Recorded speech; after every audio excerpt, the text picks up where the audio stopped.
Martha Hall Findlay is back in Calgary after the first Liberal Party of Canada leadership debate.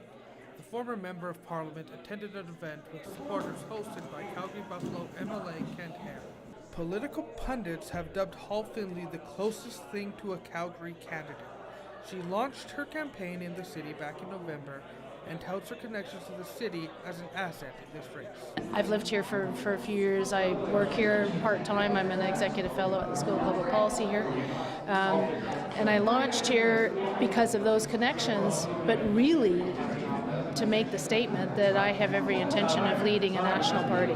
And it hasn't been a national party for a long, long time. It was in your subconscious and you're... However, veteran political watcher David Terrace says it speaks of the relative weakness of the Liberals within Canada's fifth largest city. It's remarkable that a candidate who represented an Ontario riding before the 2011 election can now move to Calgary, be here for a year and a half, and describe herself as the Calgary candidate. Terrace says another consideration is a recent change to the way that the Liberal Party elects its leaders. Canadians are now eligible to sign up for a free supporter class and vote in the April 14th election. Thanks to the weighing of votes by riding, the small number of Liberals in Alberta's 28 ridings have more say than those in Liberal bastions such as Toronto, Montreal, or the Maritimes.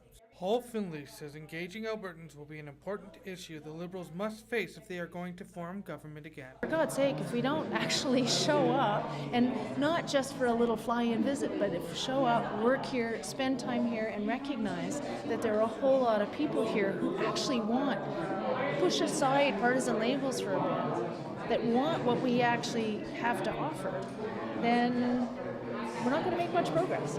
Martha Hall Findlay was the only Liberal leadership candidate to drop by Calgary over the past few weeks. Justin Trudeau, George Takish, and David Birchie all paid the city a visit.